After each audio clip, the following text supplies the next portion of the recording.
розпочнемо. Запис включений.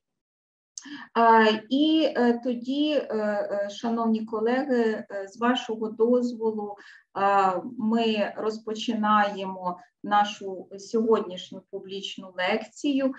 Мені дуже приємно ще сьогодні представити нашого сьогоднішнього мовця, пана доктора Сімоне Атілліо Белецца з університету міста Неаполь, університет імені Федеріко ІІ. Пан Сімон викладає сучасну історію в цьому університеті і свої дослідження з моменту його перших серйозних спроб, таких як PhD-дисертація, або навіть і раніше, він присвячував і присвячує сучасній історії України. Пан Белеця у 2019 році опублікував монографію, яка викликала досить жваві обговорення, отримала купу нагород. Монографія, яка вийшла в Київспрес, присвячена українському шістдесятництву. І сьогоднішня лекція, яку пан доктор Белеця погодився нам прочитати, також присвячена вивченню, підходам до вивчення, перспективам вивчення інтерпретації українського шістдесятництва. Шановні колеги, з вашого дозволу декілька технічних моментів на сам початку.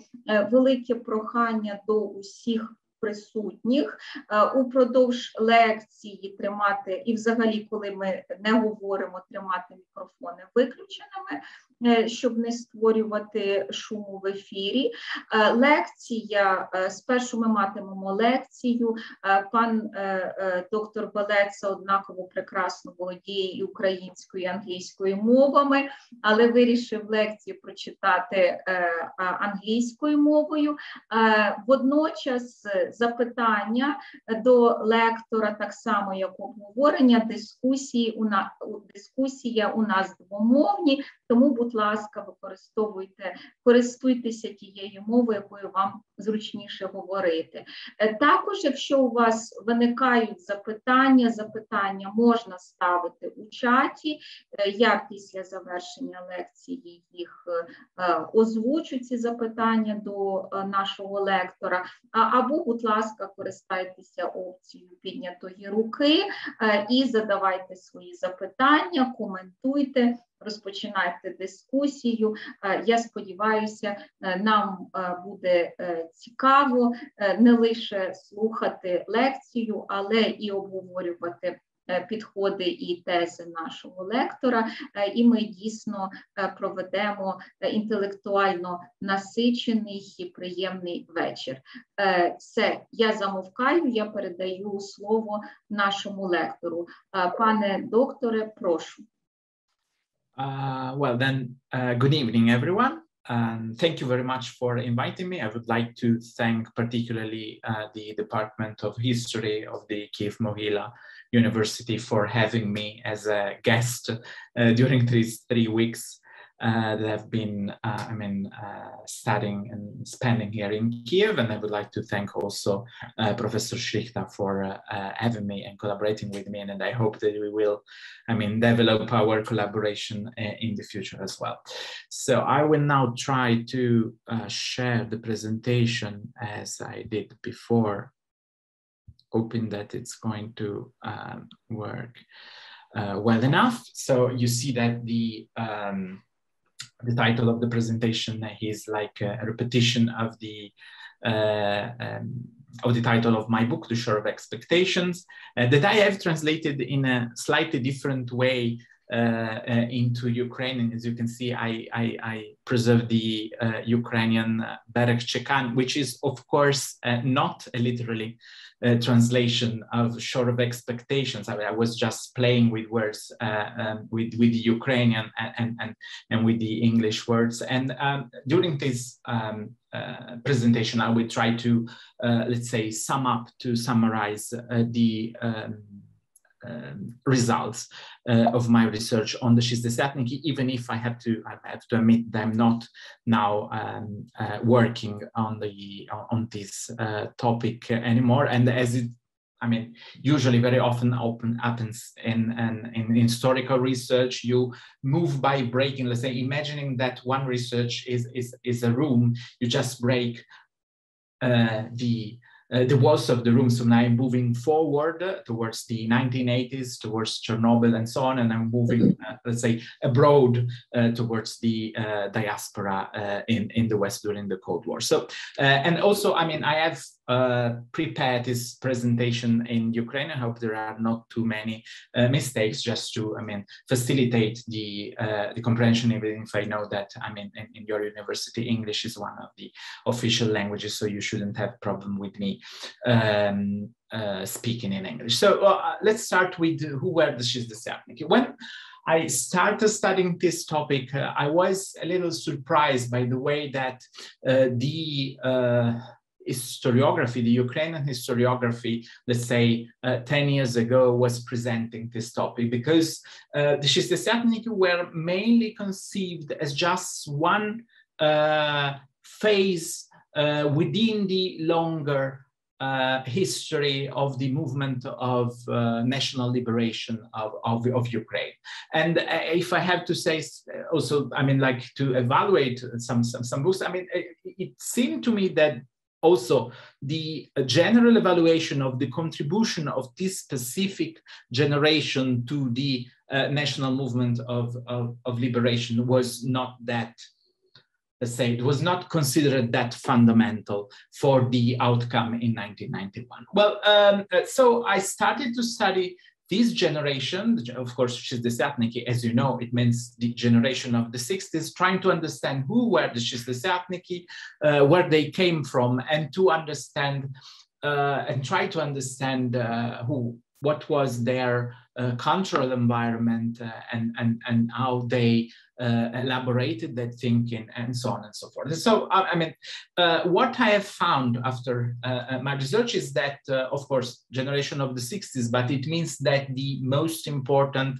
representatives, the core of the movement was made up of people born in the 1930s, which means that were people who were brought up, that were educated completely within the Soviet institutions, and people who lived through the experience of the Second World War. So this is like the cultural environment that they experienced in their first 10, 15 years of their lives, or 20 sometimes. They were mainly people coming from the Ukrainian countryside. Okay, these are Shistdesiatnytstvo, where usually, of course, there are some exceptions, I'm generalizing, but usually the Shistdesiatnytstvo did not come from the city environment. And curiously enough, I just took an interview with Yuri Shcherbak last week, and as you know, Yuri Shcherbak could be considered one of the Shistdesiatnytstvo, but he was not one of the Shistdesiatnytstvo. He was also born in the 30s. He used to write. He was a sort of, let's say, non-conformist and then dissident in Ukrainian history. But he said, I didn't feel one of them. And the thing that he taught me last week was that I came from the city. I was the city boy, and all the Shistdesiatnytstvo were people from the countryside.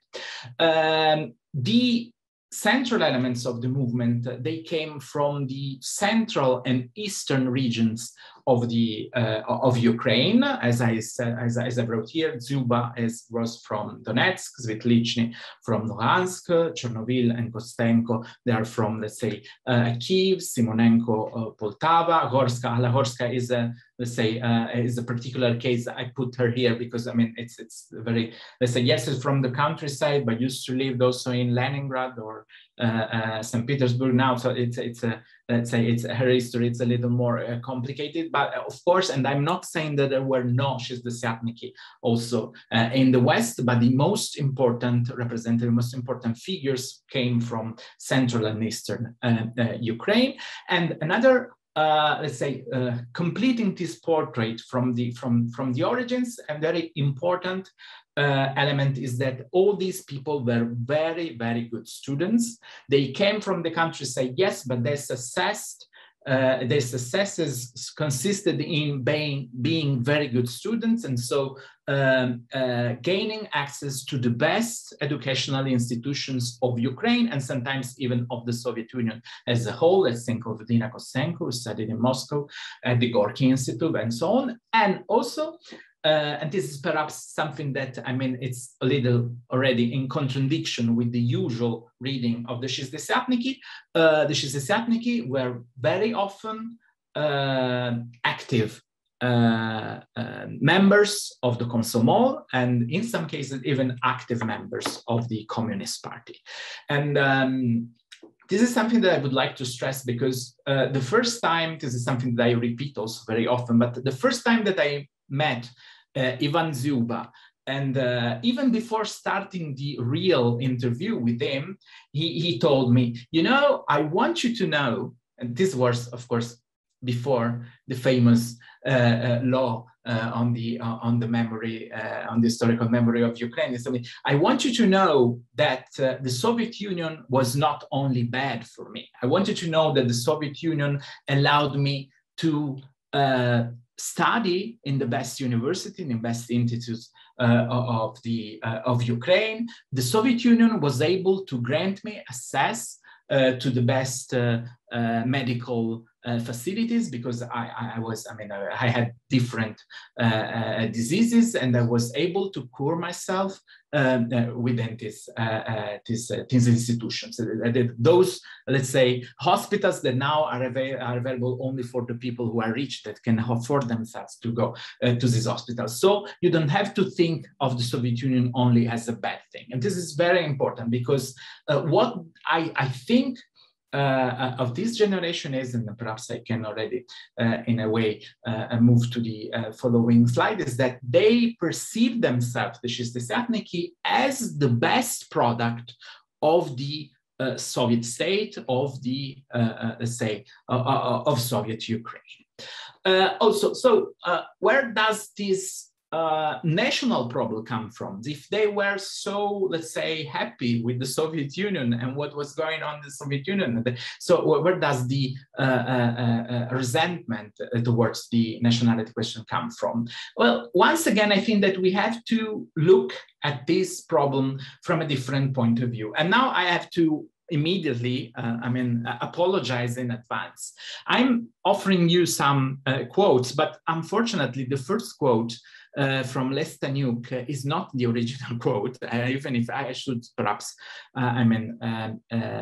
put it here, because I had this quote only in English here, and I've looked for this book in your university, but you don't have this book, and as I cannot go back home, and I wasn't able to find it, so I just took this quote and translated it into Ukrainian, but I'm quite sure that the formulation, the original formulation in Les Staniuk diary is not the one that I wrote here. But I mean, the meaning is this: Les Staniuk, when he was still at the end of the 1950s, he was able to get hold of a copy of Dontsov Nationalism, and he read it. And then the result of this reading was he was saying that can nationalism be a political principle, a political idea?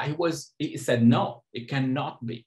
And he was also against Dontsov as a leading ideologue, as a leading philosopher for the Ukrainian question, because he thought that Dontsov was not democratic, and that the real essence of the Ukrainian nation was being democratic, being a democracy. So this first quote that you see here, don't take it, it's not like that in the original. All the others, luckily, I found them in the library, and so I found the original Ukrainian. Then, of course, the relationship. So you see, these people, I put this quote here to tell you that these people, the Shistdesiatniki, they actually did not know what the classical national movement of liberation of Ukraine was. They were brought up in the Soviet Union. They didn't know, even many of them in the 50s, they didn't know what OUN is. They didn't really know who Bandera was. They only knew what the Soviet propaganda taught about Bandera. So they had no absolutely, they were not related to that kind of nationalism. They re-elaborated the national question on a Soviet basis.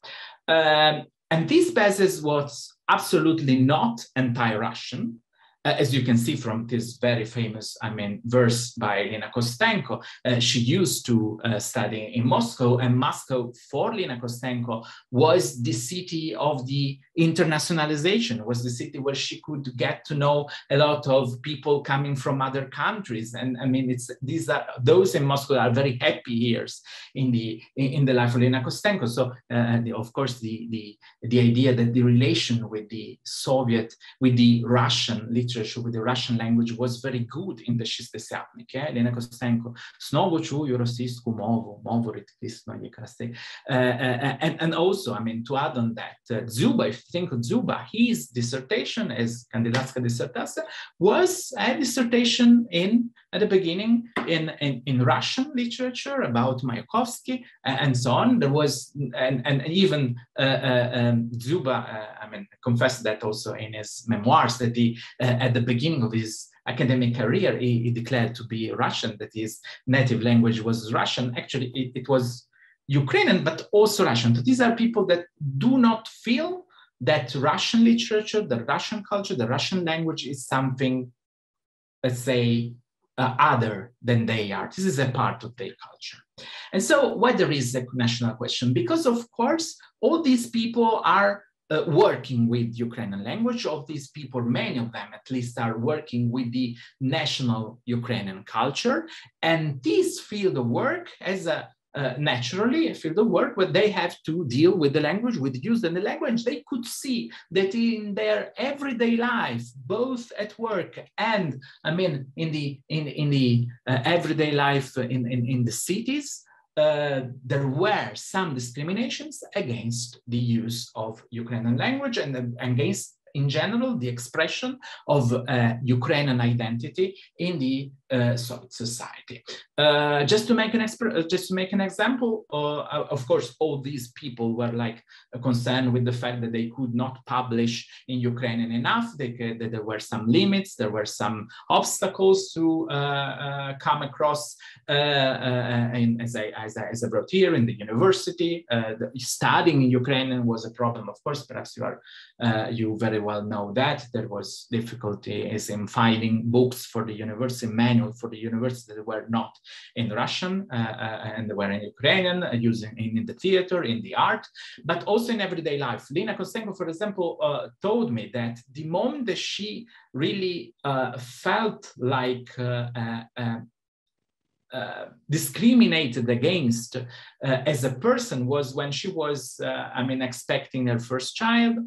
She was, expecting in the waiting room before the doctor, and she was talking to another pregnant woman. And this woman, of course, Lena Kostenko was speaking in Ukrainian. This woman was speaking in Russian. They had a very pleasant chat together. And after a while, the woman speaking Russian said, "But you are such a well-cultured, well-educated woman.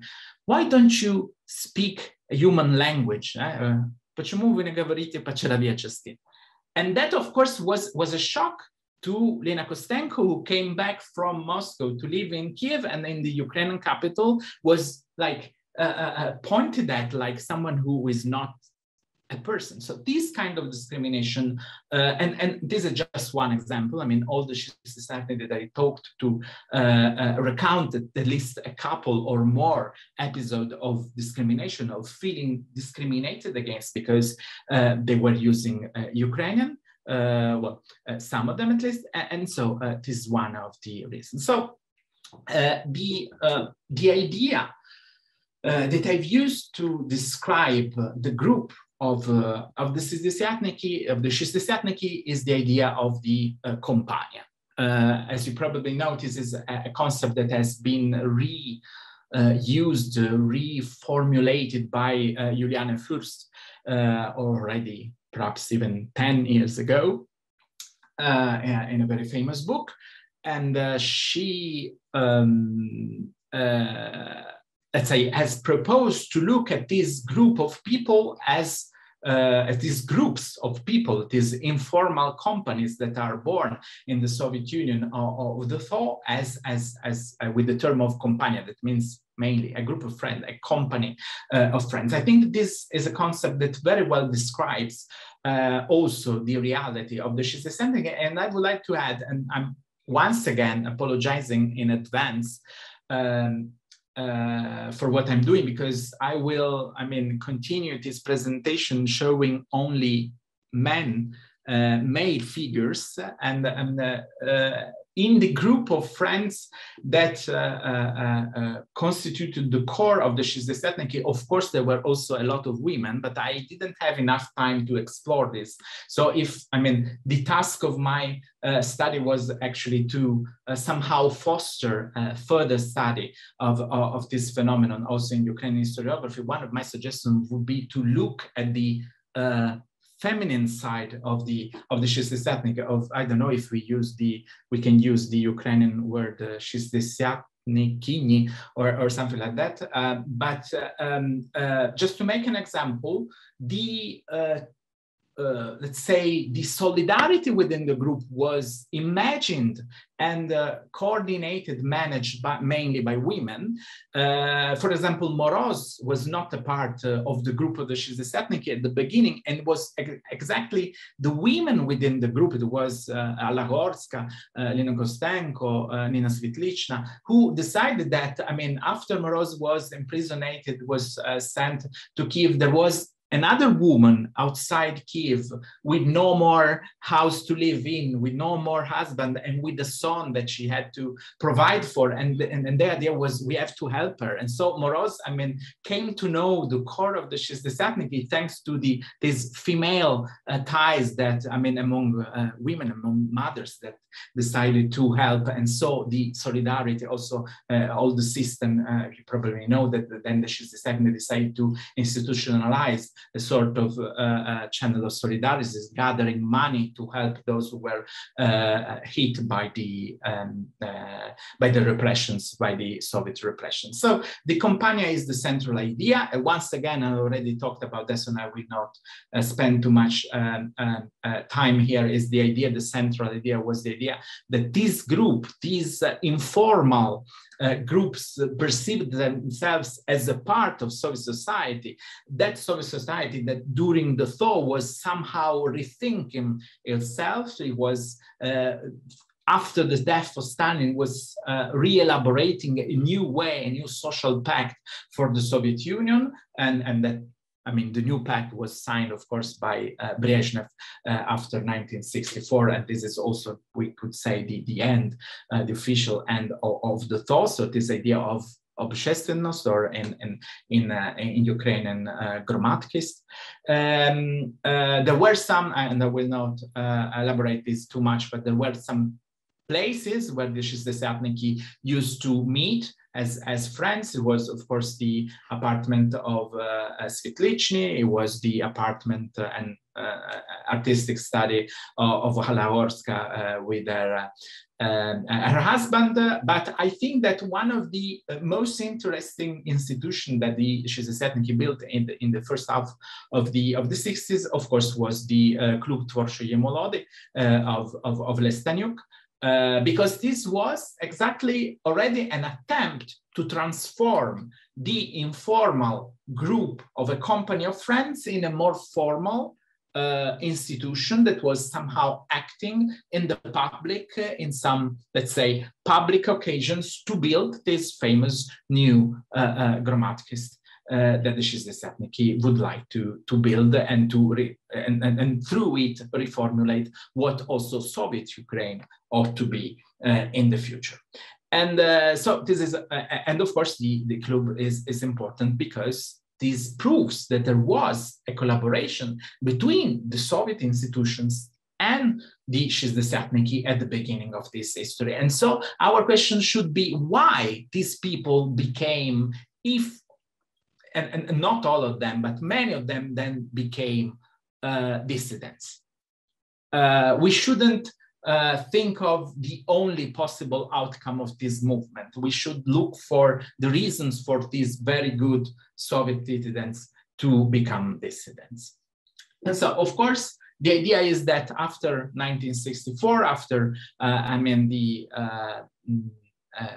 change at the head of the party with Brezhnev, there was one first wave of repressions in 1965, and this also contributed to the first perhaps one of the most interesting inventions of this generation in the and also of the new characters of the fight that they were conducting against the Soviet Union. That is that these people, as they did not perceive themselves as extraneous to the Soviet Union, and they believed sincerely in the rules of the Soviet Union, the principle of the Soviet Union, they decided, and also because, and I'm sure that you know about this, about the fact that the culture of the Shistdesiatnik is also made up of a reconceptualization of the role of the singular individual, of the I, of the ya in society and so on. So they reimaginated their constitutional right, reimaginated the human rights, they reimaginated the rule of law, freedom of speech, and so on. And so they tried to, at the beginning, to, and sincerely did so, to fight their battle against the Soviet Union using this principle that we have to pay attention to. These were also the principle of the Soviet Union. The Shistdesiatnik were saying, we are not doing anything wrong. We are acting by the law. And we are abiding the law. So why are you taking us to trial? Why are you repressing us? And you are wrong. So, and this is also what made, of course, the Shistdesiatniki so dangerous for the power, because when, for example, Ivan Zuba wrote Internationalism or Russification, Internationalism, Russifikacja, he wrote it from a very Marxist point of view, and is in a way, is renovating the interpretation of Marx or Lenin regarding to the national question. So these are very, very dangerous, because they are saying that the Soviet Union is wrong, that the official elaboration, the official interpretation of the Marxist theory regarding the national question is wrong. And this is also why, for example, in Italy, these people were published by the extreme left and not by the extreme right, because it was, the criticism coming from the left to the Soviet Union. And so we understand why these people are not the ordinary, not part of the ordinary national movement of liberation of Ukraine. Just a couple of words about the interaction with other Soviet institutions. I would like to stress that the fact that there is, in my opinion, a very different approach toward the Shistdesiatniki in the Union of Writers of Ukraine and in the Communist Party. For what I have seen in the documents, I think that Oles Gonchar and the leadership of the Union of Writers in Ukraine at that time was really sincerely convinced that there was a need to collaborate with this new generation, not only from the point of view of the artistic expression, but also for the what regards the political theory and so on. And I think that Oles Gonchar was trying to help this, let's say, new or a young generation to find a compromise with the power. It was also, in very good relation with Petro Szeles. On the other hand, I think that at least at this stage, the leadership of the Communist Party, even in the person of Petro Szeles, who gave this impression of being more, let's say, closer to Ukrainian nationalism, it's not. If you read Szeles' diary, if you read his writings, even if you read the famous incriminated book that he published in 1972, you can see that there was nothing, not a single word outside the orthodoxy of the Communist Party. Szeles was like Yes, of course, collaborating to the thaw, but thought that Stalin was one of the best politician, perhaps the best politician of the communist and the Marxist ideology. So, and when he was battling against Moscow, it is regarded more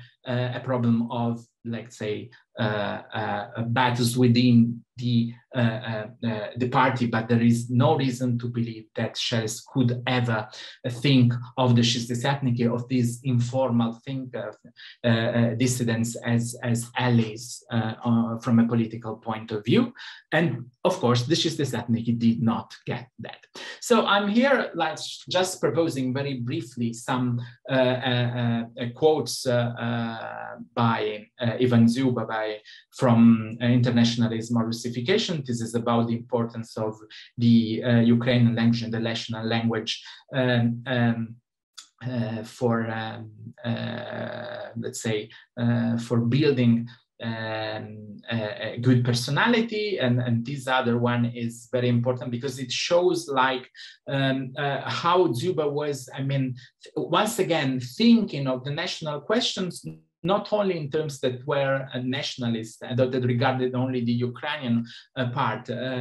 Zuba, who spoke perfect and speaks perfect Russian, was also worrying about the destiny and the future of the Russian language. And he was noticing that the Russian language was, I mean, getting worse. And so in this quote, for example, he calls the Soviet Russian, which was the bureaucratic Russian, was not real Russian language, Volapyk, so this invented language.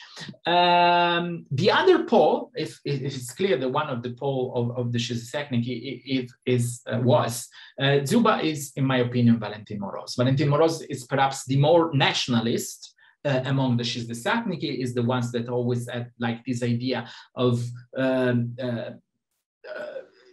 for him, the task was always to resuscitate, to revive the true, genuine core of Ukrainian culture that he imagined was represented, for example, by the culture of the Hutsuli in the Carpathians. And also, Moroz was very interesting because he had like a very specific idea of what totalitarianism was. And of course, from an Italian point of view, this is very interesting because, as you can read also in these quotes from the barrier reservations and from other articles, the idea was very modern. What really struck me when I read these lines was that these ideas are very similar to what you can read in those very same years in Foucault, for example, or in Pier Paolo Pasolini in Italy. This idea that the real totalitarianism is not only the physical violence totalitarianism, but is a totalitarianism that is made of a violence that is a cultural violence, it is an intellectual violence.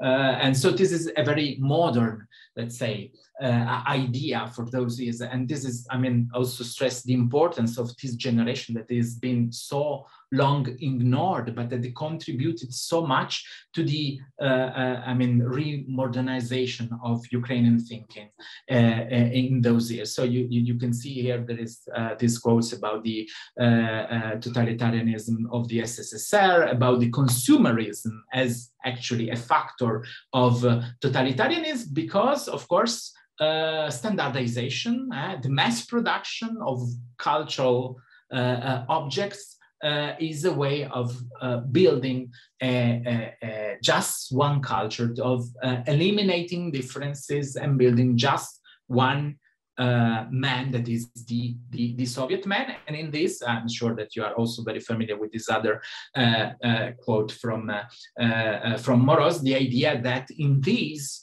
the United States, with their consumerism and mass production and mass culture, are very similar to the Soviet Union, because both do the act through what in Ukrainian Moroz called the dekulturacja. And this is a strange word that I found. I don't know if it sounds usual to you in Ukraine. So the culturalization, the idea of spoiling human culture of elements to build a very standardized and easy culture where all the men are equal, they're similar to each other. And so, and this is, I mean, in Moreau's view, is similar to what happened, for example, in the United States with, and of course, I mean, I'm Italian, so I was hit by this quote about an Italian who loses his tradition and so becomes a good American citizen. What, I don't know, I'm not sure that you can read this very well, but one of the things that after the repression of 1965, the movement continued to do after that, the Ukrainian leadership decided to finish its collaboration with the Shistdesiatniki was to fight for the public space. So the Shistdesiatnytstvo, the movement of the Shistdesiatniki, which had not really, but had began to build a public face, a public role in Ukrainian society, started to test, I mean, the limit of free expression and of trying to occupy some public spaces in the Soviet Ukrainian society. One of the most representative spaces was, of course, Babi Yar. I'm not telling you now the history of Babi Yar. That will be very long and a little bit out of topic here. What is interesting here is that if the commemoration of Babi Yar through, of course, the link of Nekrasov, who involved the Ukrainian Shistdesiatniki in the first commemoration, if that was at the beginning an informal commemoration, so a place where these non-conformist intellectuals could do something, and you see then the Soviet Union decided to react, not only repressing these commemoration, it was impossible to simply repress it, but occupying this place. So you can see the second photographs is from 1968. You can see the first one is probably 1966 or 65. So you make an official commemoration. There is a stage, there are invited guests, and so on and so forth. So you control that space, you control that public space. You don't give the Shistdesiatniki the opportunity of elaborating an alternative memory, an alternative interpretation of what history has been. And so you put that movement to silence. I think, and I'm going towards the end of my presentation, I think that during the second phase of what I would call the second phase of the Shistdesiatnytstvo after the repressions of the 1968, the movement, actually, this is an information that I took from a document that I saw at the KGB archive, at the archive of the SBU, of course, here in Kiev, written by Svetlichny. This is one of the minutes of the proceedings of the questioning of Svetlichny in 1973, and he recounted the history like that. After 1968, the movement was actually divided into three main streams, into three main factions. The first faction was the one led ideally by Valentin Moroz, who was the most nationalist. It was the faction within the movement that already had decided that the Soviet Union, that the Soviet experience was a bad experience, it was all wrong. And so these people were convinced anti-communists already at the end of the 1960s. And this is why they were also repressed. But there was also a second faction, a faction that was perhaps led by Ivan Zuba, but the problem was also that Ivan Zuba didn't want to become a real political leader. Ivan Zuba thought that there was still a place, there was still a way to influence the political life, remaining somehow an intellectual. He had an idea that, I mean, intellectual workers and scholars were at a higher level than politicians. They could somehow influence them without really, deciding to make a contribution to the political life of the country. And so this faction didn't want to begin an open conflict with the Soviet Union. This faction was convinced that there was a way to make compromises with the political, with the Soviet power. They were convinced that there were some people in the Soviet leadership that they're willing to listen to the Shistdesiatnytstvo, perhaps a cellist. And so, this stream was the opposite of the one led by Moroz. And then there was a third faction, which was really organized. I mean, all three factions are not really organized.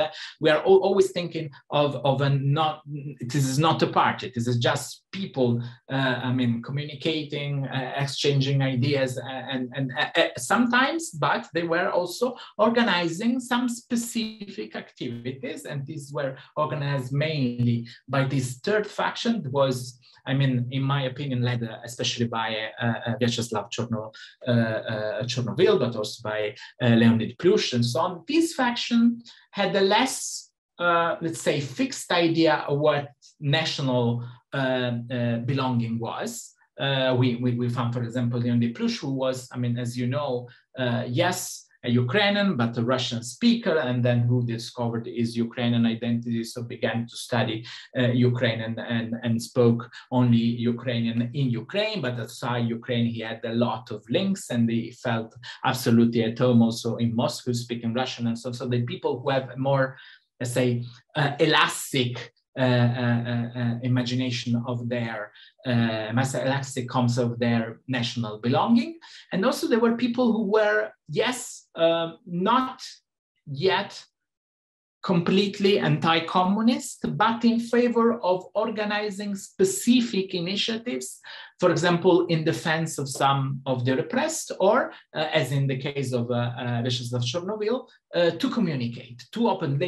Once again, the idea is we have to try to open a space for public discussion, because there is no real free information in the Soviet Union and in Soviet Ukraine. This is, exactly what the editors, and especially Chornovil, did with the composition and then the informal publication of the Ukrainian Herald of the Український Вісник.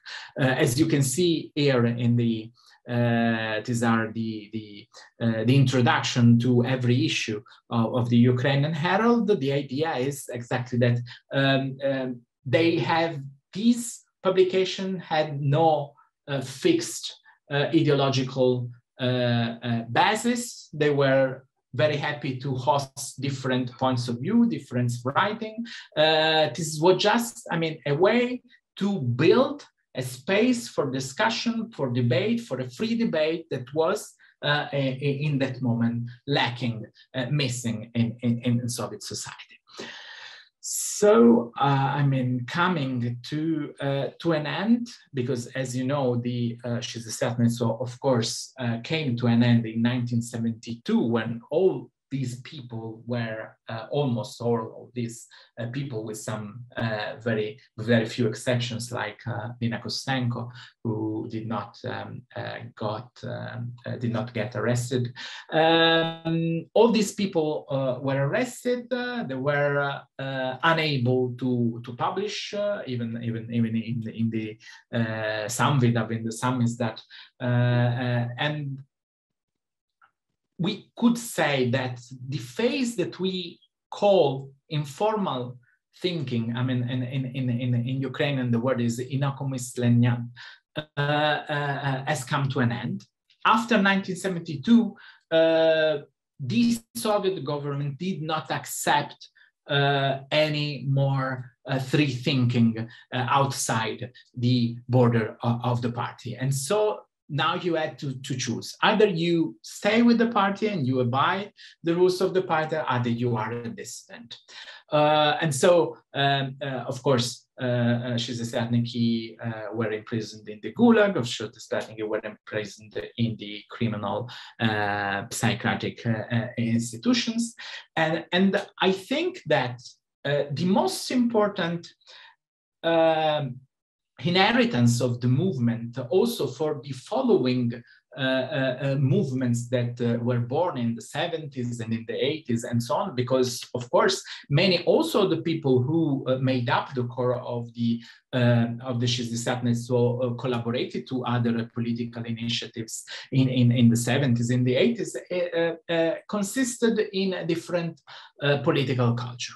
As these people had no origins in the classic nationalism, in the classic Ukrainian nationalism, they invented this kind of legal opposition, a legal way of leading the battle against the Soviet Union, using the idea of the respect of the human rights, in which they sincerely believe, because they, generated it. They were thinking about what the relationship between the individual and society and collective and so on and so forth. So for them, it was absolutely something that they sincerely believed in, but they gave it as an inheritance and also as a tactical, as a strategic choice for the following movements of dissent in Soviet Ukraine that so somehow moved, that they shifted their tactic in the following years. And if you look at the writings of,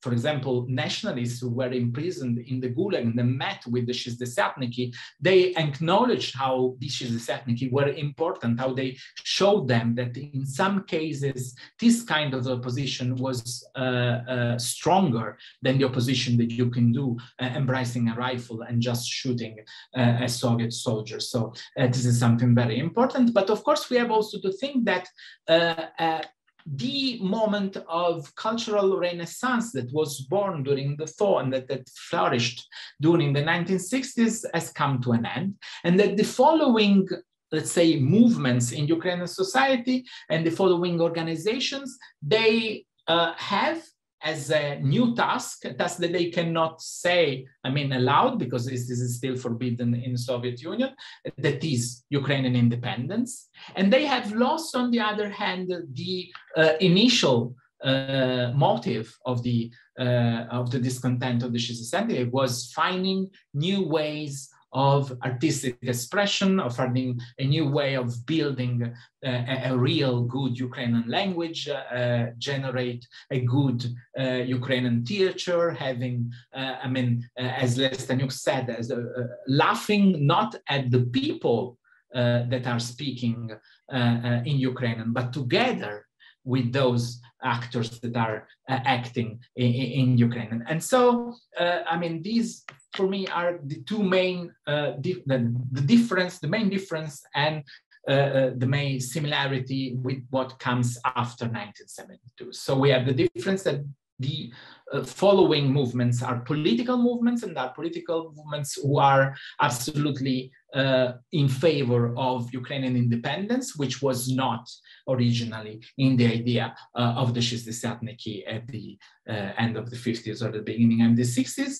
But on the other hand, they had inherited this way of struggling against the Soviet Union, that is using the human rights, using solidarity, using the rule of law, that it was not present in the classical fight, in the classical war for national liberation of the national movement of the of the UPA and so on. Okay, so I think that I've come to an end. So I thank you very much for your attention, and I'm waiting for your question. I hope there will be some questions. So thank you. Дуже дякую, пане Белеца, за таку інформативну, цікаву, провокативну лекцію. Я закликаю колег думати, формулювати питання, можливо, дискутувати з окремими тезами автора. А я не можу стриматися, щоб не прореагувати дуже коротко на дві ваші ремарки, які ви зробили. Просто ви запропонували пропозицію, дали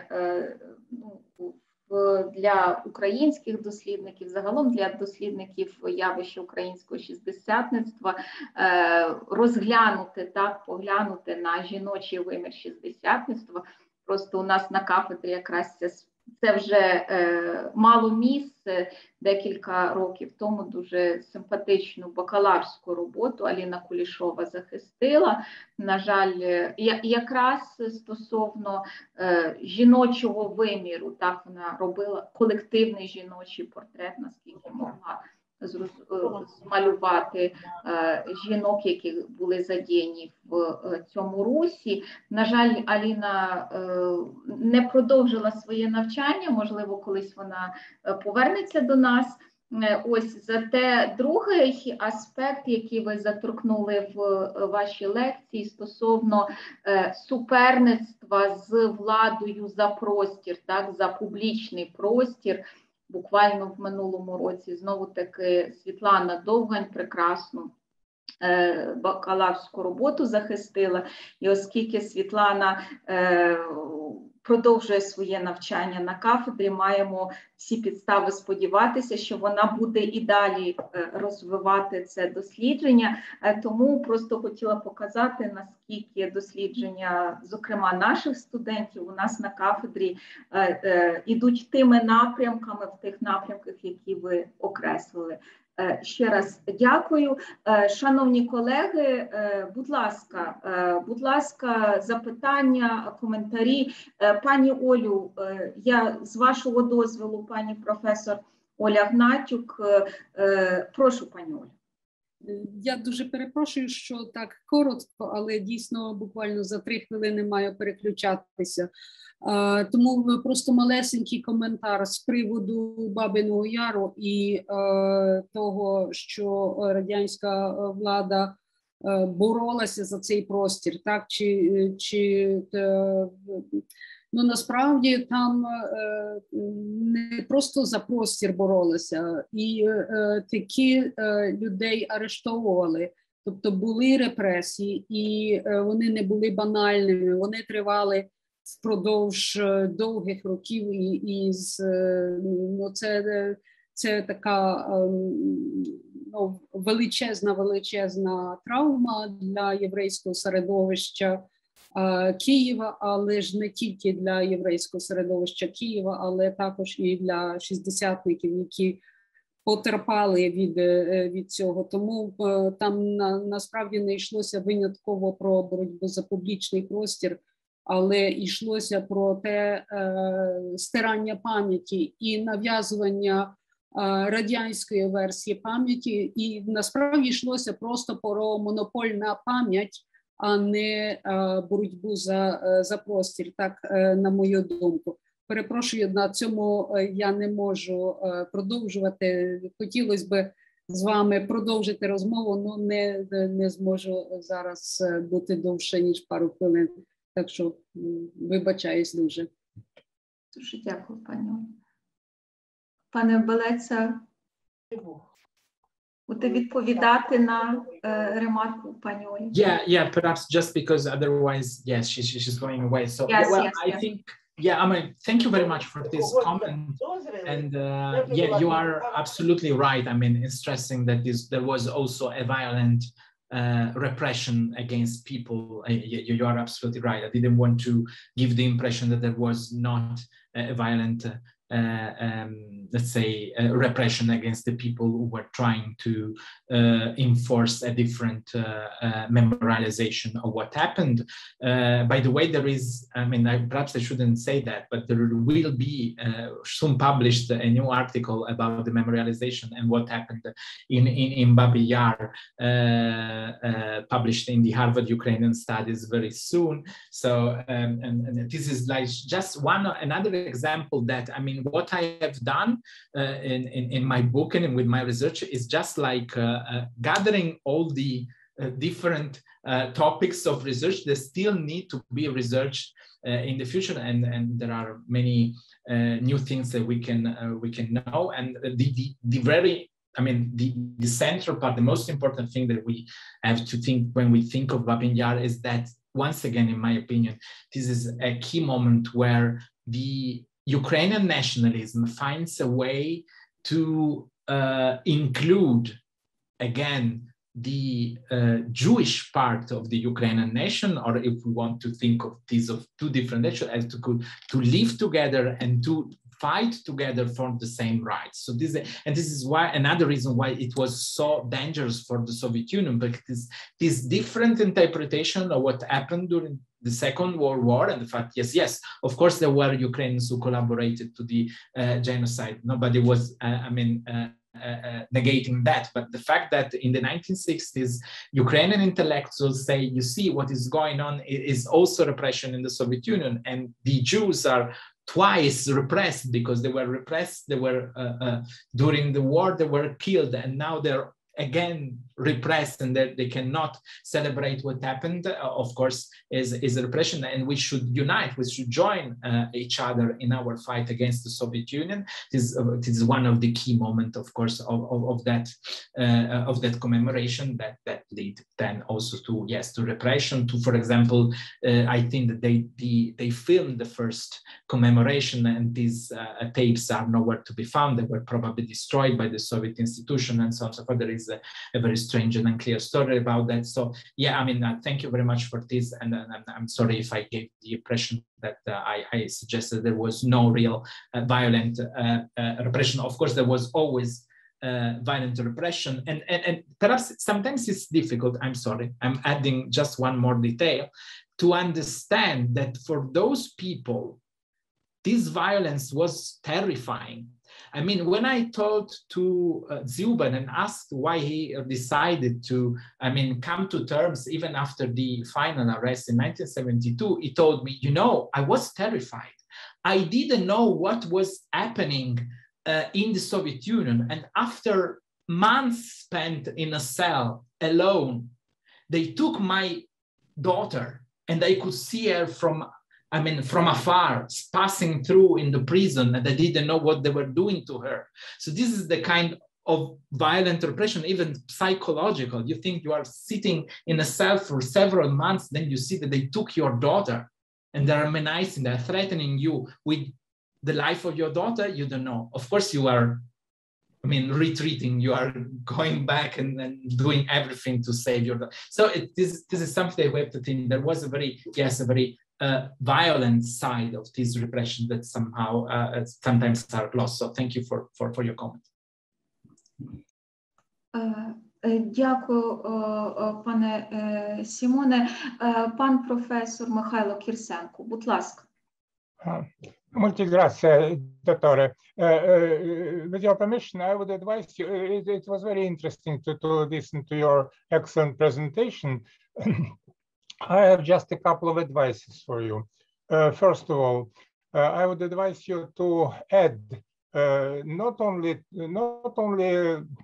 philologists, writers, poets, but also to mention historians, Ukrainian historians, as very important part of this movement, and repressions and their resistance and so on and so on. And I would advise you to take some interviews to attract our colleagues who worked with these people, who knew them, and sometimes they know them till now personally.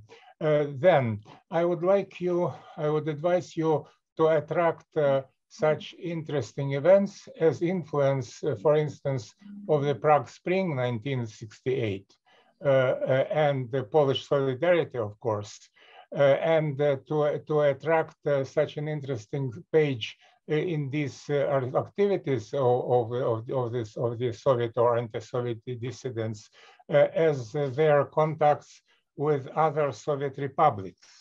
With Leningrad, with Moscow, with Baltic countries, especially with Baltic countries, with the East Central Europe countries such as Polish and Czech and other dissidents. And what else I would advise you? Perhaps their contacts, sometimes real, sometimes just imagined by the Soviet security forces. I mean, their contacts with Radio Free Europe and Radio Liberty. It would enrich your achievements. It seems to me it would be very interesting. And besides, it would be interesting if you develop your ideas and your investigation, for instance, to compare some analogs in Western Europe and attitude to the Soviet dissident, to the Ukrainian dissidents, attitude by liberal figures in the Western Europe, in France, Italy, and so on.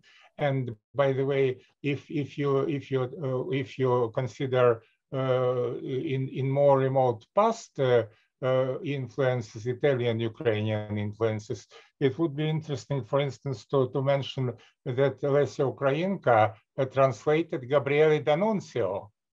It's very, very exotic page.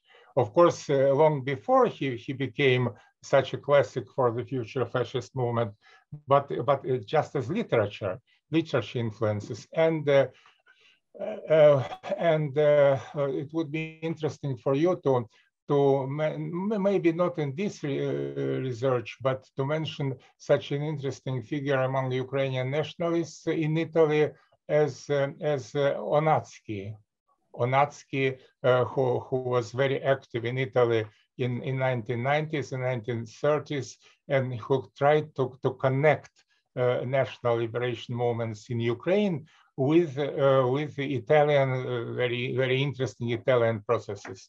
And what else? Perhaps you mentioned Lina Kostenko. I do hope you know personally her daughter, Oksana Pachlovska, who lived for a long time who was teaching at the university in Rome and who lived in Cremona. So it just comes to my mind now. It's not immediately connected with your topic, and it's impossible to cover everything. But it would be interesting to pay attention to these things. And among our colleagues at our department, there are a couple of people who worked together with Mikhailo Braichevsky. Perhaps you know his work, reunification or reunification or annexation. Annexation. I was looking. Thank you very much. And such interesting historians who worked at our department also, as Yaroslav Isayevich and Yaroslav Dashkevich, especially Dashkevich, such a very bright one of stars among these dissidents. So it just comes to, of course, among our contemporaries, of course, Marinovich, it would be interesting for you to get in touch with him. Miroslav Marinovich, he is active till now. He's a prorector at the Ukrainian Catholic University at Lviv. So get in touch with them. Perhaps if Professor Shlichta gives me your address, I would perhaps something else comes to my mind, and I will be very glad to advise you some interesting details. And once more, thank you very much for such an interesting presentation. Molte grazie. Well, thank you for, I mean, all these comments and all these, for touching all these points. Of course, I'm not going to comment on every one of them, because otherwise I would have to speak for another hour, and this would be outside the scope. A couple of small considerations. Yeah. I have to say that, of course, I haven't said everything that I put in the book. In the book, of course, you find also the story of Braicheschi and some of the historians, not too many. Unfortunately, I could not really develop that, but you can find this. You mentioned the Prague Spring. Actually, it is important, of course, the Prague Spring, because Czechoslovakia, for example, was one of the countries where the Shistdesiatniki could publish when they were forbidden to publish in the Soviet Union. And so until 1968, they could earn money in Czechoslovakia that they could not earn, and they could publish, I mean, things even in Ukrainian, because Czechoslovakia was actively promoting Ukrainian culture within its borders, so that they could actually do things over there. And this is linked, of course, to the idea of the contacts with other republics, and especially with the other communist countries. And in this respect, I would say, of course, Poland was central. Yeah. For all these people, the knowledge of Polish language and the opportunity of reading what was going on in Poland and the books, and also because to, let's say, mix the arguments you talked about translations, there was not so much translated into Russian or into Ukrainian. A lot was translated into Polish. And all these people read the most important books coming from the West, for example, that could help them in elaborating what was going on in the Soviet Union through Polish translations. And those who were not able to read Polish, well, they were just not Shistdesiatniki. They were not part of this. All of them were able to read Polish. To cover everything. And just a couple of words. I'm sorry to interrupt you. No, you go. Some of my friends in the Czech Republic, in Czechoslovakia, were a link between Ukrainian immigration and Ukrainian Shistdesiatniki as actual figures. And I would advise you also to look at the very interesting magazine review who was published close to Paris by the Poles, of our Polish colleagues. I mean, Jerzy Giedroyc and his Kultura, review Kultura in Polish language, and especially since you read in Ukrainian and perhaps in Polish as well, I would advise you, one of my friends and my teachers, Bogdan Osadchuk, who was responsible, Osadchuk, who was his pseudo Berliner, who was responsible in this review for Ukrainian publications. You know, this Maison Lafitte close to Paris. It was the address of this reduction of this publication. So it would be very interesting for you, I believe. And perhaps it's more than enough for time being. But if Professor Shista kindly helps us to keep in touch, I would be able to advise you some persons more interesting for you. Thank you very much. Okay.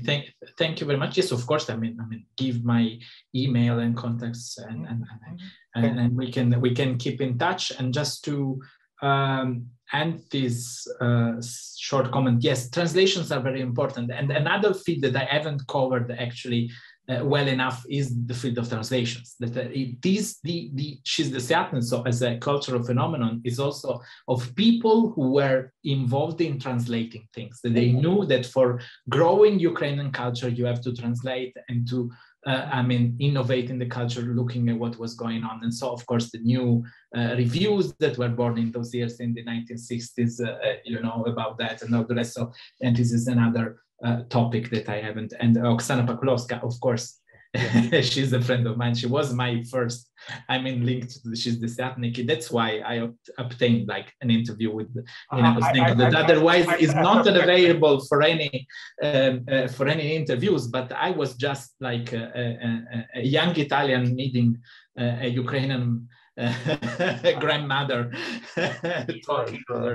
So I suspected such a contact. Yeah, she was really delicious as a person and as Ukrainian grandmother. So this when that's it. I think. Thank you, and good luck. Щиро дякую. Панове, будь ласка, колеги, ще запитання, ще коментарі. Будь ласка, Олександр Аврамчук, дуже раді вас бачити. Олександре, прошу. Теж дуже радий вас бачити. Дуже дякую пану доктору за надзвичайно цікавий виступ і саму книгу, яку я теж з радістю прочитав. Мої питання якоюсь мірою перегукуються з тим, про що говорив професор Кірсенко, тобто особливо цей польський контекст.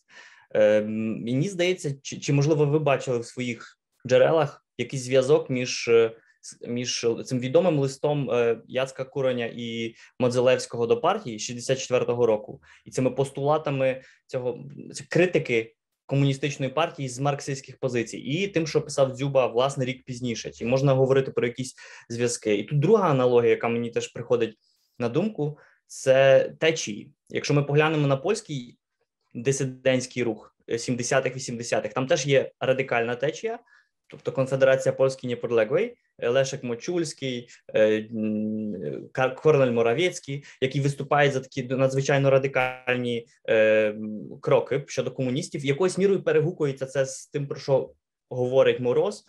І маємо теж таку течію, скажімо, ліво-марксистського, але такого антикомуністичного, антисталінського соціалізму. І це якраз є КОР, це є ці середовища Міхніка і так далі. І маємо в Україні схожу аналогію Дзюба і безперечно згадані вами шістдесятники. Чи ви бачили чи бачите ви зв'язок між цими двома явищами, між явищами в двох країнах? І чи можна це побачити на якихось, власне, на прикладі контактів, чи на прикладі контрабандистської контрабанди літератури, особливо в 70-х і вже в 80-х?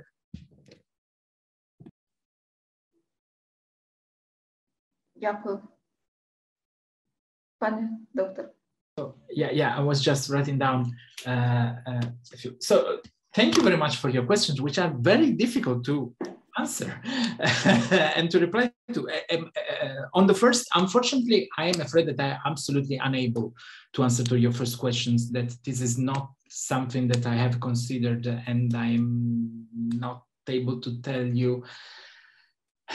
One should have done a different work that I have done, and I didn't have the time to look at what were the inspiration and possible other contacts in the Polish or other movement of dissidents and documents that could have inspired the internationalism or Russification. So I'm sorry that I cannot answer to the first of your two questions.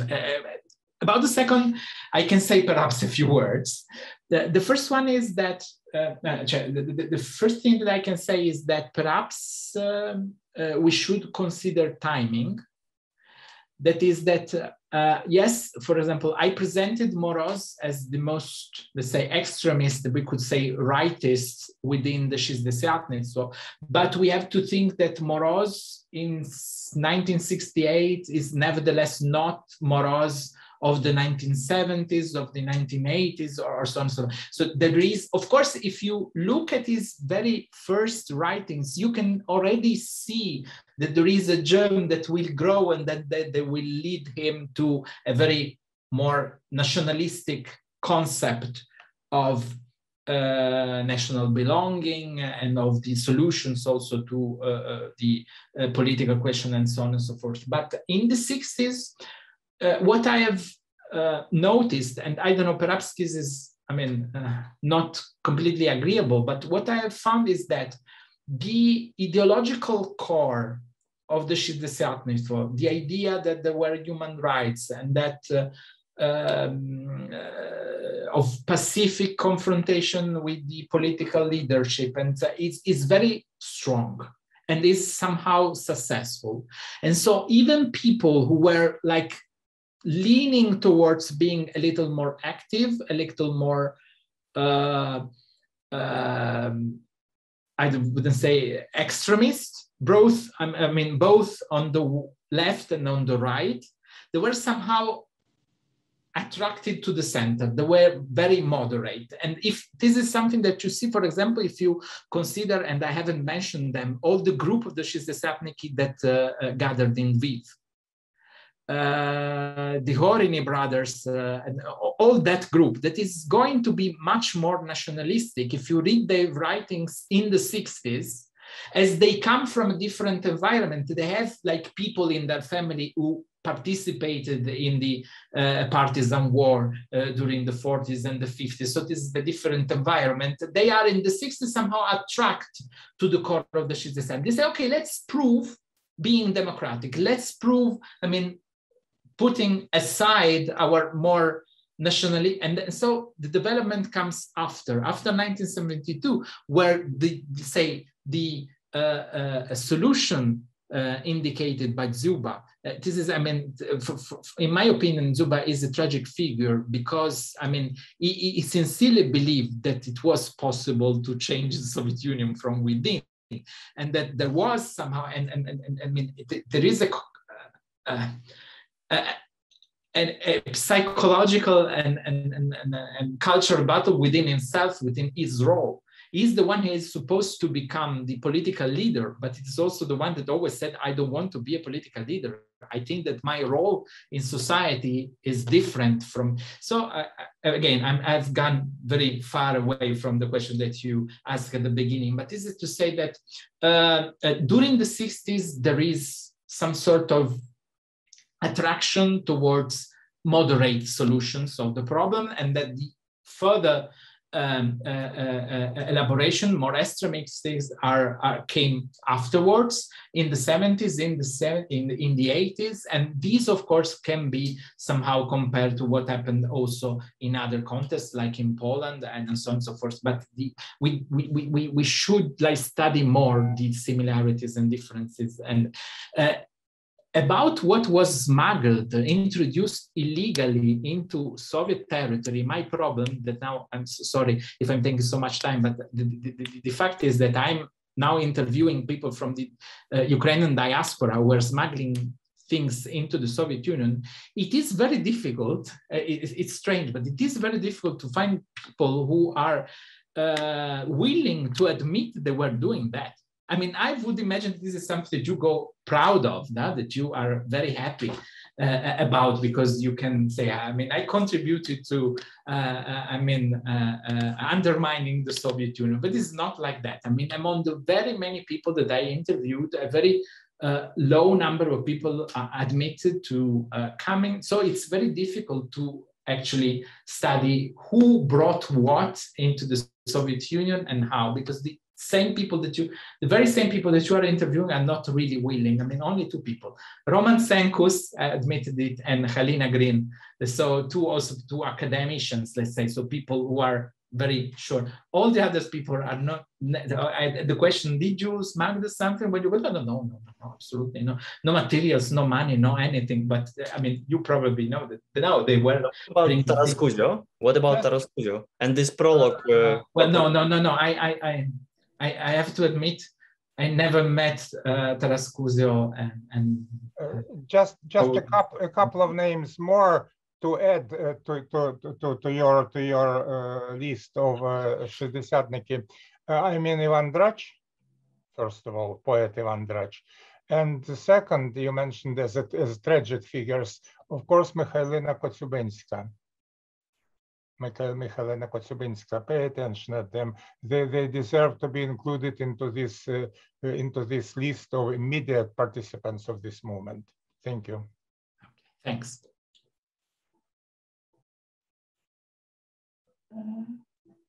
Дякую, колеги.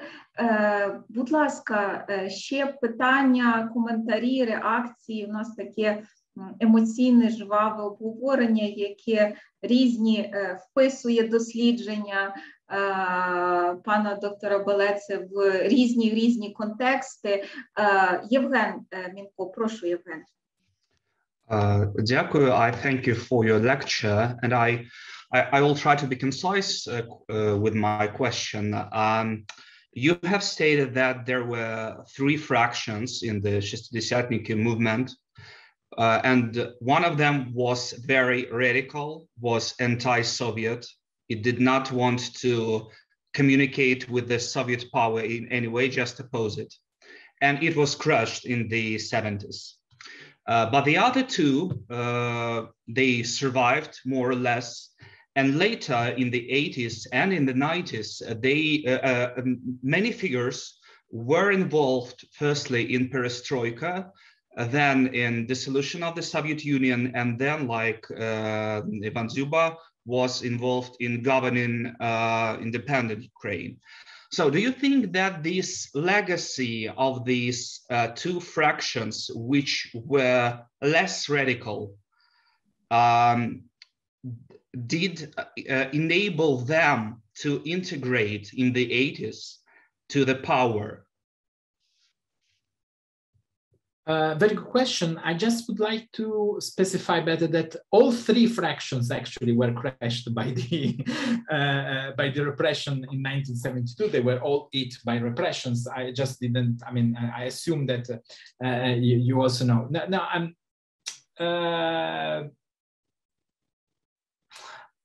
I'm thinking a little more because, of course, also the more recent interviews that I've done during this period, even now, they have gave me some material to think of. Well, actually, I think that during the perestroika period, yes, people. But what you have to think, the real difference between what happened during the perestroika and what happened during the 60s is that people already, actually the second generation of the Ukrainian Herald, people like Lisovy, these are already not believing in communism anymore. Activists in the 70s, even if they are active members of the Komsomol, were interviewed, and I interviewed some of them, they tell you that, yes, of course, I was a member of the Komsomol because I wanted to go to the university. And without that, it was just impossible to get into the university. But otherwise, I didn't believe in communism. Why, if you think of Trach, Chernobyl, Zuba, and so on, they were all sincere communists when they were young. And so the problem is, among the 3 factions, and I don't want to take these 2 in a way, in too schematical way. This is just the way that I'm telling the stories. Of course, these 3 factions are not formalized, and you cannot do a list of the people belonging to each of these. These are just general tendencies. But as I found it, tell the story like that in one of the documents in the KGB, I used it because I felt authorized just to explain what I've seen, is that and now I'm lost. What I wanted to say is that the real problem for these people was to come to understand that a part of their own life was wrong. For someone like Zuba, it was a very, let's say, painful process to understand that communism somehow was wrong, because this was a part of what it believed in. And also you explain why people like, for example, Lina Kostenko never publicly, condemned the Soviet Union until 1991, and she was married to a member of the party until 1991. Because this is a very painful process, and you have to go through a criticism of yourself, a self-criticism to understand. So in the 1980s, when there is actually, and I think that, my thesis now is that after Chernobyl already begins a sort of replacement of the leading class, of the leadership of Soviet Ukraine. Those people, they did not believe in communism. They were already very convinced of the need of getting Ukrainian independence and so on and so forth. But they have learned from the Shistdesiatniki that they could not say that openly, and that they had to use other more general questions. For example, Yuri Shcherbak, that I've just interviewed, he told me, of course, I came from a family of anti-communists. My brother was imprisoned in the 40s and 50s in the Gulag because we were anti-communist. My mother told me, do not be involved in politics because it is dangerous, and I don't want to be two sons in the Gulag. And so in the 80s, when he organized Zeleny Suite and so on and so forth, he knew, I mean, his task was Ukrainian independence, of course, but he knew that he could not tell that openly. And so these are good strategists. And so he became ministers. I mean, he became a minister before the fall of the Soviet Union. So you have an element of dissent that is already a minister in the last formal Soviet government of Soviet Ukraine. Because, I mean, what happens during the 80s, in my opinion, is that a consistent part of the communist leadership of Soviet Ukraine is convinced of the need of a change, and I mean, progressively becomes more nationalistic.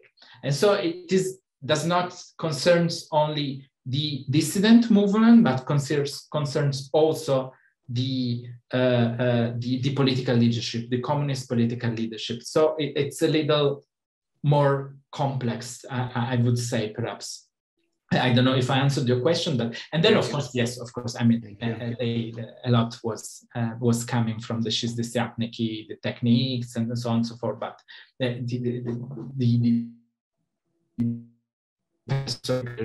it's more complex. Okay, thank you. Дуже дякую. Будь ласка, колеги, які у нас ще є питання, думки, коментарі? Якщо можна, я задам. Пане Сімоне, нормально, не зависли, бо в мене цей. Я задам питання концептуального характеру, якщо можна. Ось, на відміну від Олександра і багатьох інших, які вже монографію прочитали, я маю визнати, що я досі не прочитала, хоча вона, ось доказ, лежить у мене на столі і Мастріт найближчим часом, але я переглянула вашу бібліографію, і в мене ось таке питання. У вашій бібліографії я не побачила, може просто неуважно додивилася, праці Бориса Фірсова про разномислія в СССР. Мені здається, що ваш підхід, ваша інтерпретація українського шістдесятництва як своєрідного продукту радянської системи, як людей дуже, ну, скажімо так, до певного часу дуже тісно інтегрованих до радянської системи, ті, які не заперечували, і багато, ну, і частина з яких так і не заперечили врешті комунізмі, радянські, навіть у 70-х роках. Мені здається, що оцей ваш підхід дуже близький до концепції Бориса Фірсова, який якраз і пропонує оцей концепт разномислі як своєрідну перехідну ланку між нав'язаним державою єдиномислієм і потім, відповідно, інакомисленням дисидентського до дисидентським інакомисленням. Ось. І тому у мене таке питання, чи якщо ви з цією працею ознайомлені, то що ви думаєте про підхід і про концепт різномислення? Ось. І якщо так, то чому цієї праці нема в бібліографії, якщо я правильно додивилася? Дуже дякую за відповідь. So I have to admit that I haven't seen Firstov's book. This was writing this book. In my, say, excuse, I can just say that actually this is a very old book. It's much older than it looks in the, I mean, on the date of publication, but this is a book that actually, I mean, stayed on the desk of the publisher for something like 8 years after it was finished. And so, of course, if you look at the bibliography, you can see that a lot of texts that were published in the last 10 years are missing in the bibliography, just because, I mean, the book was finished and it was just waiting to be printed, and it was not printed for some technical problems of the publisher. So, but I mean, Firstov was perhaps something that when I was writing, it was just came out, and I had no way to read and to use. So yes, I don't know. My idea is that yes, the difference between dissidents and non-conformist, I would say in English, thinkers is exactly this, that the non-conformists are still in the, let's say, in a space within the legal possible opposition, while the dissidents are already outside. However, I mean, this summer, for example, I participated to a conference about dissidents. I mean, there were a lot of presentations about artistic dissidents. And when you look at the artistic dissidents, I mean, of figurative arts, their idea of non-conforming artist is completely different. It has really nothing political to it, absolutely nothing. It is merely, let's say, artistic. It's merely figurative. It's among, I mean, it regards only formal parts with absolutely no intention of putting to doubt anything that regarded the Soviet Union and its political power. So if one adds that to the reasoning about what is non-conformist, what is dissidents, and what that completely changes the way that you look at this phenomenon, because they are like put all together. But if you take the more classical, like artists or figurative arts or Russian non-conformist arts, this is something completely different. So I don't know, once again, this is perhaps not the answer that you were waiting for, that you were hoping for, but I think that it's, I don't know, I didn't want to, you have to conceptualize, of course, and you have to find some categories to understand these phenomena. And the proposal that I made was this, that, I mean, you have non-conformist until you are within the rules of the political game, and you are a dissident when you are, I mean, evidently outside them. Mm-hmm. I think that, of course, these people were during the 60s trying to push the limits and to see, now there is a sort of dialogue, to what extent, I mean, where this border is located is not fixed in the 60s. And so they are pushing, because, I mean, the Khrushchev's period, in my opinion, is a period where the Soviet Union hasn't decided what to do with its future yet.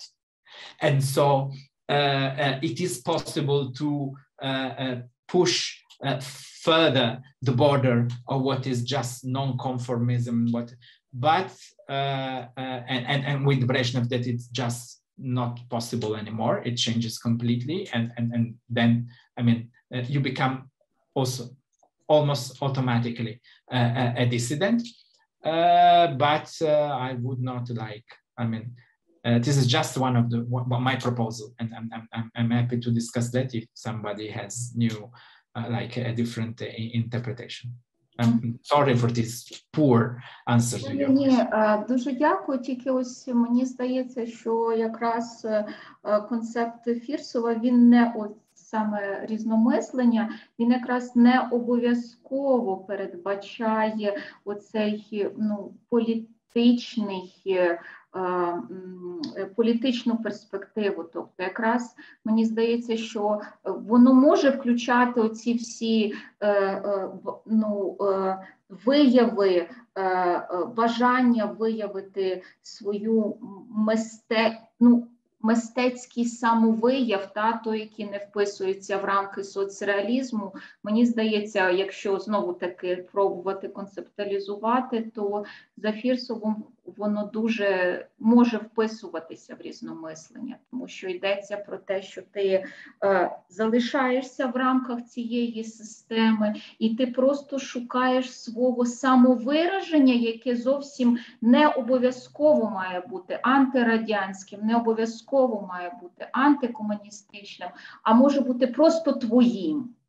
І, очевидно, це вже є вияв оцієї інакшості, якщо ми подивимося на це з погляду системи.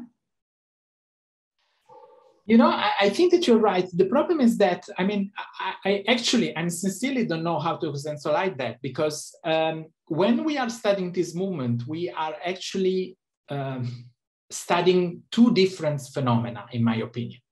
Also, when you are talking about the Shistdesiatnytstvo, there are always those who think that you are mainly studying a cultural movement, and those who tell you that no, the Shistdesiatnytstvo was something different. It was much wider. There was like a general atmosphere in the country. That also people were not involved in they were all around these movements, and they participated, I don't know, in the manifestations. They went to Shevchenko monuments.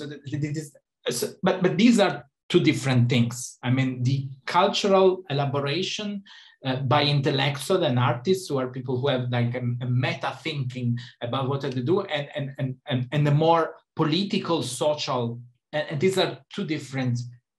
On the other, the addition, I mean, in addition to that, you have the difficulties that it's true that there are some elements that are not political, but in the Soviet Union, everything is political. There is no difference. I mean, the concept is that you don't have a private life. Yes. Everything in your life is public. Yeah. And so even the idea of telling this is apolitical, this is outside, this is dissidence.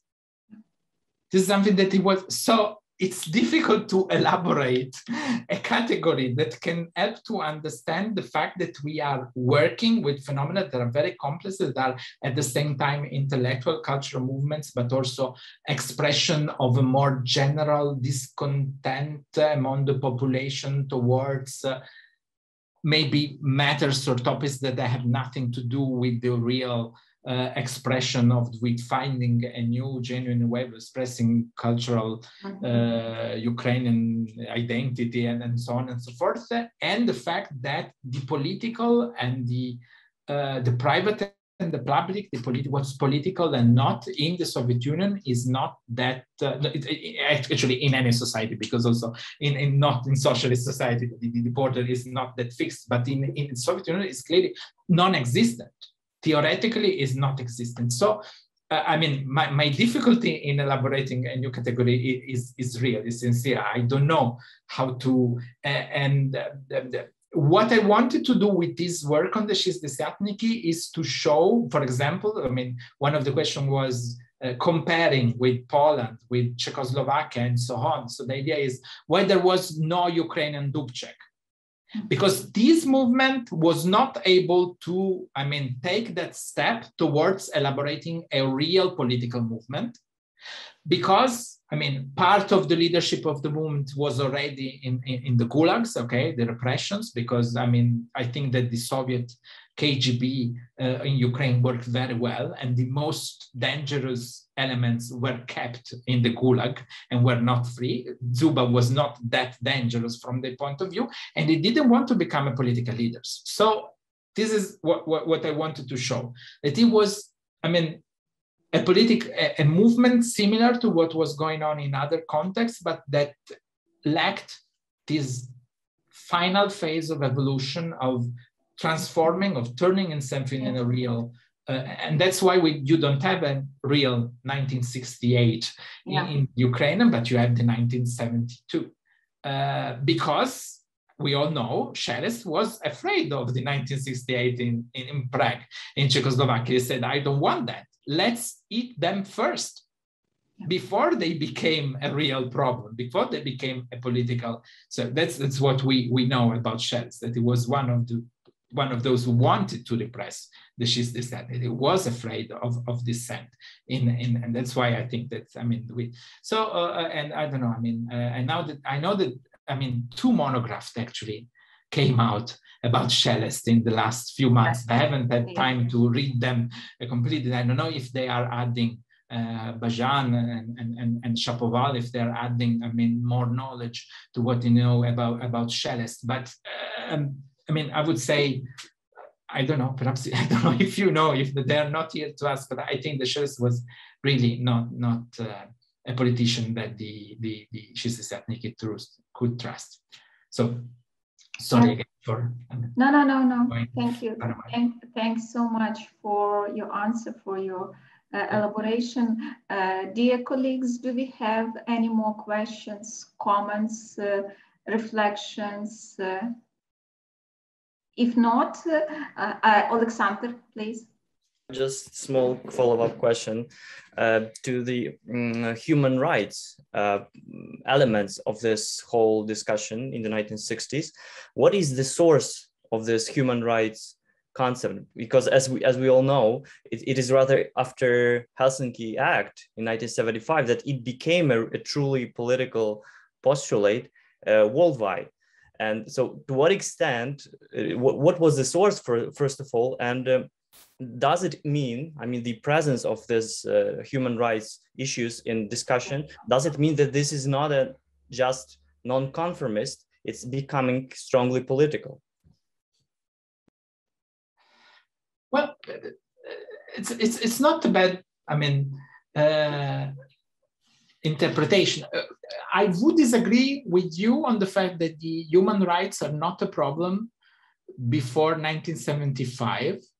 These are, I mean, the Shistdesiatniki, if you read their poems, if you read their writings about, I know, literary criticism of Zuba, if you read some more political writings, you find that the question of human rights is already there. And what I think, I mean, I have contributed to demonstrate is that part of the activism in the West on human rights from the part of organizations like Amnesty International and so on and so forth, that then contributed also to the inclusion of this famous basket with the human rights in the Helsinki Conference comes in part, not only, but from Ukrainians, and from Ukrainians leftists who read the Shistdesiatnytstvo writing in the 50s and in the 60s, and that somehow joined the reflection on human rights of the Shistdesiatnytstvo with the reflection of human rights of the Western thinkers, and they are activists in these organizations, and they are convinced that. So I think the most, perhaps this is a mistake on my part in presenting this movement. One of the central points of the Shistdesiatnytstvo at the end of the 50s is the reflection on the relationship between the individual and the collective. This you can find in many books. And so they were re-articulating the whole moral universe of the Soviet people in those periods. And they were re-evaluating the importance of some basic human rights like the right to be happy, the right to be healthy, the right to have friends, the right, and the private sphere is rebuilt, is reimagined by these thinkers that then articulate a political discourse based on this revolution of moral values. They are perhaps not already imagined, that are not elaborated as a discourse on the human rights, but the human rights are there. And then they contribute. And of course, after 1975, I mean, that is like opening a door. And but that, if you look also, like, for example, the letters that the Shistdesiatniki used to write to political authorities to defend themselves and to defend their friends, they are filled with discourse on your rights. In the code, there is written like that, we have a right to a fair trial. We have a right to freedom of expression. We have a right to open our newspaper. We have a right to association. So we are not, let's say, we are not doing anything illegal. Everything we are doing is absolutely legal, and this is so. I would disagree with you, but of course, yes. I mean, the thing that you said about the 75 and then the rest, yes. But the changes in the, let's say, in the politicians in the West, that they understood. You know, it was the Soviet Union insisting on putting that basket on the human rights because they were convinced that it was like racism was a good weapon in the arms of the Soviet propaganda, and that they thought that that basket was the best weapon in the hands of the United States. So then, okay, sorry, I'm done. Thanks a lot, Annie. We still have some 10 minutes, so we can have one more question or comment. If not, then I would like to thank Dr. Bellezza for an amazing lecture, and I would like to thank all who are present today for their questions, comments, and for this wonderful discussion that we had. I hope that this only the beginning of our collaboration with Dr. Bellezza, and I also hope that this only the first public lecture organized by the Department of History, and will continue this practice, and we'll have many public lectures that will allow us to meet, to listen to the most recent research, and to have such interesting discussions. Thanks very much to all of you, first of all to Dr. Bellezza, and hope to see you again, and not only via Zoom. Yes. Well, I just would like to add, yes, I mean, thank you very much for inviting me. Thank you very much for, having me in this presentation and discussion. For me, it's actually an honor to have the opportunity to talk about my research in such an important institution in Ukraine, and to receive some feedback from you. I mean, you are the colleagues that I'm talking to, so thank you very much for this opportunity. And yes, I do hope that we will build further bridges between our two universities, our two countries in the years to come, with some practical collaboration on many talks. So thank you, really, thank you very much. Thanks a lot. Дуже дякую. Гарного вечора. Будемо всі здорові, будемо бачитися. До побачення. See you. Bye. До побачення. До побачення. До побачення.